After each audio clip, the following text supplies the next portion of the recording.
what up? Welcome to our brand new studio. Don't mind the mess here, we're renovating, so one day you'll see a complete thing, but for now, don't mind the wires and everything. Today, we're here to talk about the Revolution controller, which seems to be on everybody's lips since TGS. Joining us today is Simon, John, and Mark. So let's start with Mark. Yes. You wrote our news story, which blew up on 1UP. Everybody saw it. Tell us your thoughts briefly. Yeah, so Nintendo had a few of us. I think there were 12 people in the world invited the day beforehand, the day before the keynote where it was announced officially, to see it and to have a hands-on little play test with a bunch of demos, which actually they haven't shown since. They haven't shown anywhere. The demos were not using the Revolution graphics, but they were just sort of a simple demonstration of the different abilities of it.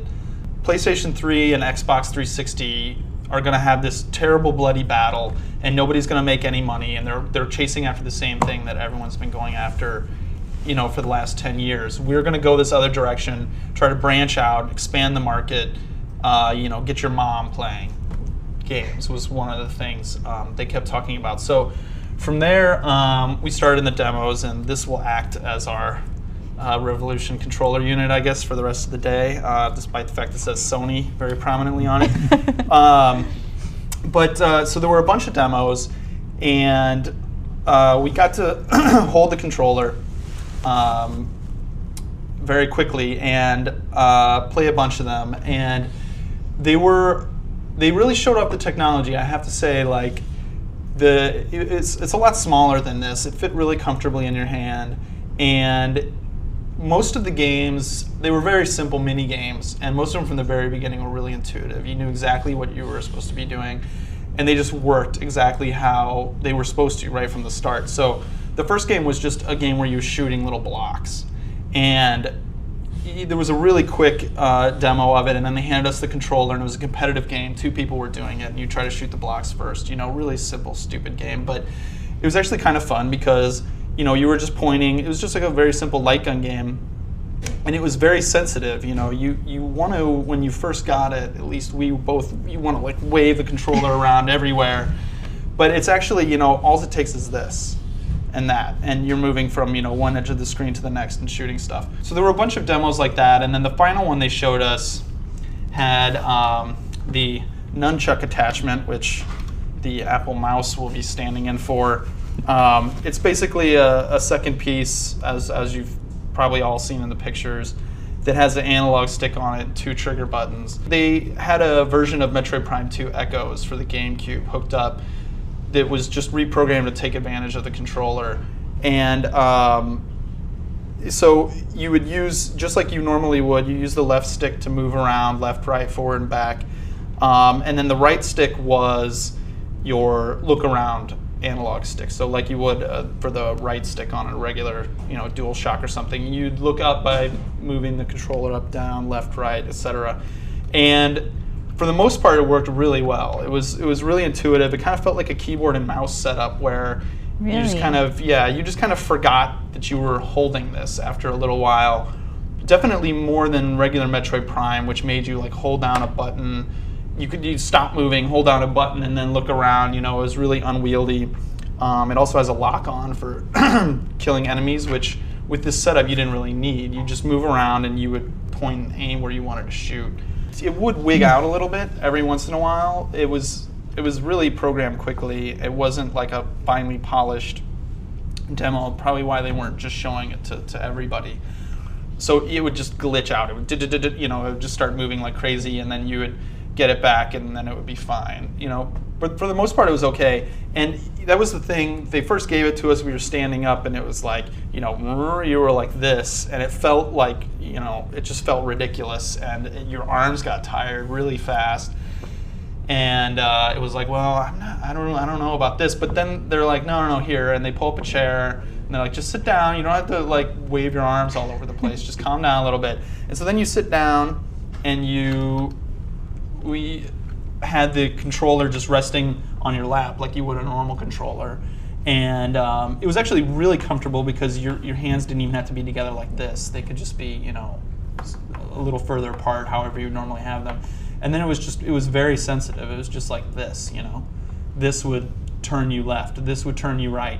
And you could use it in conjunction with the analog stick if you wanted to, like, really whip around. You know, you could do both, and then that would. So you could circle strafe and stuff. You could circle strafe, yeah. You could do all that stuff, and you could still lock on and stuff if you wanted to. But it was a lot like a keyboard and mouse setup, except instead of pushing forward or back to go look up and down, you know, you just actually looked up and down with this thing. It's kind of, a lot of people are calling it like a 3D mouse. Might be interesting to see how PC people take to the new controller. You could also tape it to your head.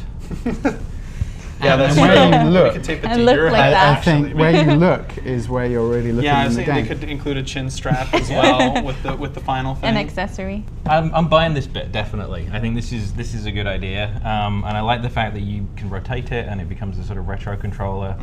And I'm also buying the going mainstream. I mean, kind of my big point was, a lot of people pick up a PS2 pad that have never played a video game before, and it's 2 sticks and a D-pad and 8 buttons.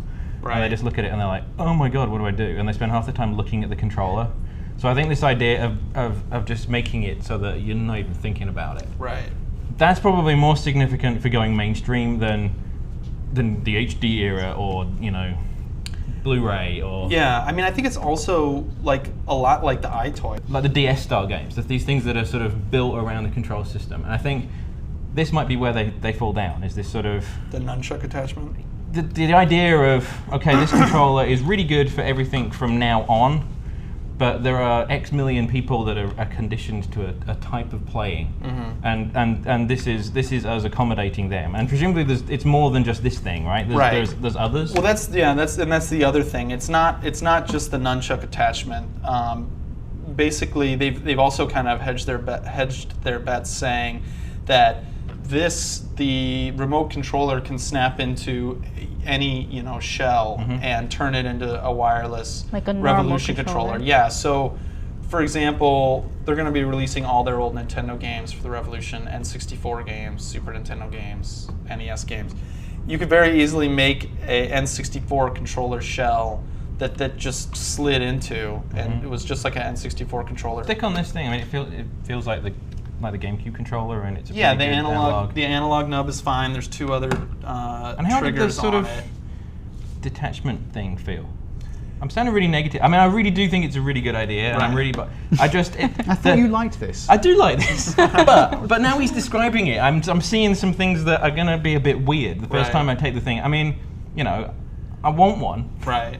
and partly because it's white, Right. but and I think that this idea of just sort of sitting and sort of not even paying attention and just sort of waving it around is good. But I really like racing games, and I'm playing Burnout Legends right now, and I'm just thinking that this is going to drive me crazy. Right.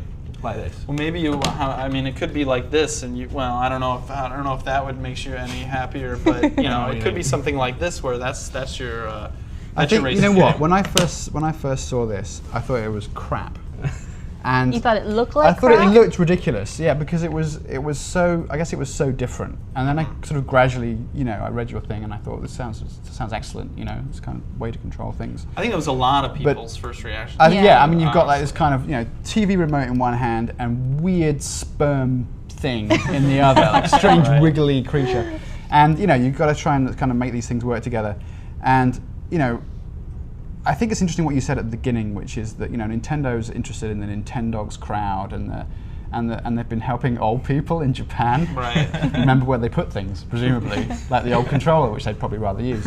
But I think great. Nintendo's got, you know, 10-year-old lonely girls and 85-year-old people with Alzheimer's sewn up.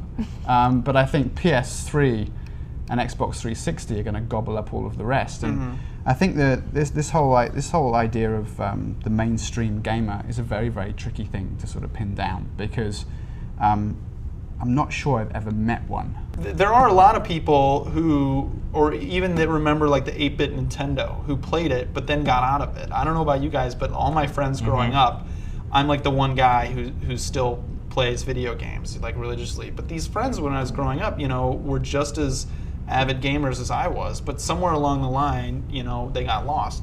Maybe they have kids now, maybe they have stuff like that. That they are very much the target for the Nintendo thing. And if they pull off a Zelda game which is as good as, you know, your usual Zelda game, with the added thing that it has this kick-ass, you know, sword control on the thing, or a shield that you actually, you know, use to block, and it's just this visceral new experience that works, and it's not like the Genesis baseball bat. So it becomes more interactive. Yeah, then that's going to really, you know, also I think strike a chord. I don't think this is necessarily going to help Nintendo now.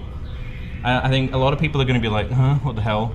But I think 10 years from now, everyone's going to be doing a variation on this, and everyone's going to look back as the Revolution as the thing that started it all. It's kind of the situation. I mean, there's other companies that have been through that. You mean they've sort of designed Sony's next controller?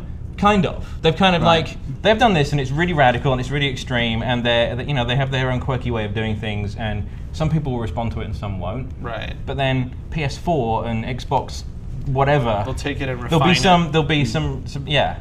And Right. everyone will be like, hey, that's a really good idea. Yeah. I think something really important too that we touched on a little bit, but it's still, it can't stress enough, is it really is going to be the games. Like, we can say now it's a great idea or it's a terrible idea, but until we see it in actual games, used in actual games, nobody really knows. I really think that it's going to come down to branding in games in the next generation, and that this, I think you're right. I think they've basically just designed the next generation of controller. Bravo, well done. But your games are going to be Nintendo games. Largely speaking, I don't think people like, you know, well, Ubisoft might give it a go, but when I think about EA and I think about this controller, I see a whole bunch of games that will have to work with it, but just probably won't. You have to throw the controller in. Well, I don't know what it'll be, but I mean, if it's one piece more expensive, or they have to put one bit more of thought into designing a game around this controller, they probably won't do it. I think what Nintendo is hoping is, yeah, we're not saying make the next Splinter Cell exclusively for the Revolution, although I'm sure they'd love that. But that, you know, make a couple new IPs for this thing, see how it goes, sort of like dedicate a smaller team, maybe it won't have the best graphics, but it's not going to cost you much to make, and hopefully it'll actually turn a profit. A lot of people are joking about the Power Glove and the U-Force. I mean, it is sort of that idea, but it's just now they actually have the technology to pull it off, you know, and it does work from actually having played it, you know, from zooming in and out, just by doing this to being up and down, and it's sensitive. Can't wait to watch people playing with it. You look ridiculous when you did that. Yeah. Show us again. Didn't you like feel a bit? Fly fishing. Didn't you not feel, you know, a bit of an idiot? Well, no. Well, I felt kind of. You know, I was in a room with like 20, you know, Japanese guys watching my every move, so you feel a little self-conscious already. but no, not. See, I play a lot of games in Not in bed particular. with my wife asleep next to me, and I'm just, you know, worried Yeah, that might be You're a gonna problem. whack her in the head by I'm playing a game accident. that's got a lot of rhythm to it. She's gonna wonder what I'm doing. Or like, you know, And it requires like rhythmic sliding motion up and down the controller as well. That kind of thing could, you know, be embarrassing. I think it's good, but I think in a sort of slightly different, more family-friendly living room environment, I think it might be pretty good. I mean, I have really young kids, and I think they'll probably get a kick out of it. Same way they get a kick out of iToy. I mean, it's that kind of mentality. Right. So yeah, I think, you know, there's some faith restored, definitely. You know, despite my relentless cynicism, you know what I thought was really cool? I thought was what they rolled out with this was the White Revolution, which I thought looked really cool. And suddenly it looked kind of a bit more grown up and cool, and something like you might actually put next to your TV and not be sort of embarrassed about, like say, you know, a purple cube. That's a really good point. And right down to the controller though, because that's one of the things they said. Like looking like a TV remote, you're not ashamed to have two of them sitting on your coffee table. Yeah. I can see this in, you know, this kind of, you know, in your your apartment with your TV, and this is just kind of white, and you know, you don't at all look like this has got a gaming system. And people will start speaking to you again, which I think is nice. But I think it's a really cool idea. It's a really cool controller. I think I probably will buy a Revolution, but I also think they just designed Sony's next controller, and I think they're going to be out-branded, and they're going to be, you know, out-marketed and all of that stuff. That's what I think is going to happen. But the controller's very cool. now that you've heard our thoughts, check out the message boards. We'll have a thread open. You can talk about the controller more, as if you haven't already been talking about it all week. Thanks, guys. Yep. Welcome.